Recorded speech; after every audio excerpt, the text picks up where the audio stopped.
Part 3. You will hear 3 linguistics students, Joe, Martin and Angela, discussing the presentation that Joe is giving soon as part of his course. First, you have some time to look at questions 21 to 26.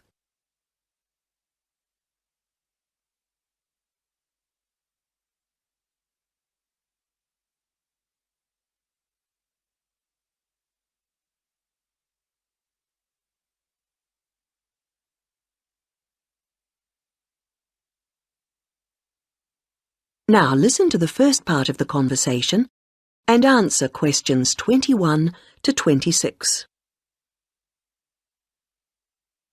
Hi, Martin. Hi, Angela. Hi, Joe. Yeah, hi, Joe. So you're really worried about your presentation? The one about names? I am. Well, you know your stuff on names pretty well, so it's just a question of selecting what you want to use. That's right. But there's so much. Well, you don't have to include everything. Let's start somewhere. Well, for example, there's a lot to discuss about people's names in terms of culture. It would be a good way to start, bringing in issues of religion, society. I thought so. As long as you can keep it concise, since it's potentially a large area. I'll pick out some key points. Good. Now, that will tend to be about differences. What about something on ways in which naming practices are often similar across different languages? That sounds good. I'm not sure how much I could say that's really about just names and not really general language. Maybe you need to give that some more thought. Yes, I'm not ruling it out. Well, what about what first names mean? That's got to be specific to languages or language groups. Yes, there are all sorts of different principles at work.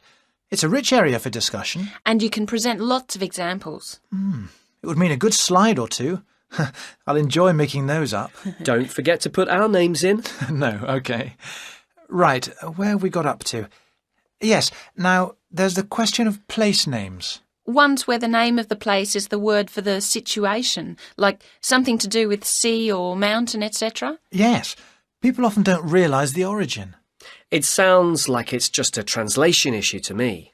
Don't you think you might give that a miss? Given the time limit, perhaps you're right. You need something on place names. Could you get history in?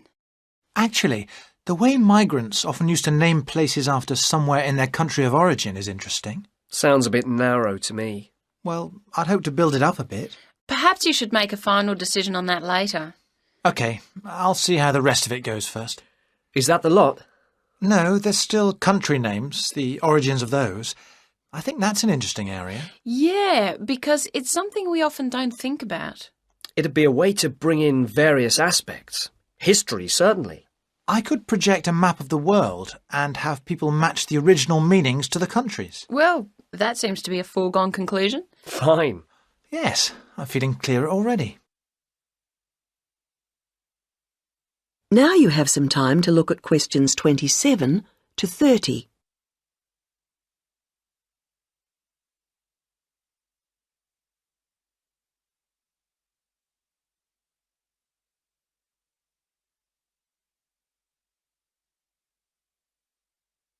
Now listen to the rest of the conversation and answer questions 27 to 30. You know, there's another aspect that I think I'll cover. Yes? Brand names.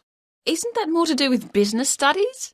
Well, international companies are finding it increasingly important to have brand names that can be used in many different countries. Oh, so they can advertise the same product everywhere? Yes, and it seems that brand names are very special in our brains. How so? Well, there was a research study recently, carried out on a group of about 50 students. They showed them 108 words, and the students had to say whether they recognised them as real words or not.